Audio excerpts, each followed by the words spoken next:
we have this crazy idea of reaching financial independence around the age of 40. That's 5 years from now. What's the why for why 40? We would like the option to be able to work as little or as much as we want at that age. I personally got really burnt out by corporate when I was younger, and I don't want to have to go back to a 9-to-5 job. I never want to feel that pressure to go back. For me, it was just like I had this kind of dreamy idea. First, it was when I was in my 20s. I'll retire when I'm 30. I'm going to go home. And then you hit 30 and you're like, okay, well, maybe I'll do it when I'm 40 or something. In our 30s, it started to be, well, actually, maybe we could kind of do that. You mentioned burnout from corporations. Yeah. Give us some background. So I'm a personal finance creator now. I worked in social media marketing for over 10 years. I hit a point of burnout where we were trying to have a family. We were having trouble. I was physically and emotionally I couldn't keep up with the corporate demand. And so I ended up quitting. And, we had planned for that and said, okay, let's get you to quit. And, fortunately, after that, maybe it was coincidence, but we were able to start our family.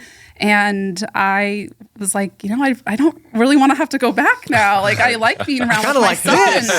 I want more time and more freedom. And I grew up in poverty too. So I very much came from nothing. Food banks and food stamps. And I have a GED. Okay. So, the stats were definitely against me for sure. We're in a second going to look at your net worth. And that right there is just an amazing thing. For me, I was like, you know what? I kind of want to start doing this thing called streaming. I had watched people online before. You can watch people play video games and do stuff like that.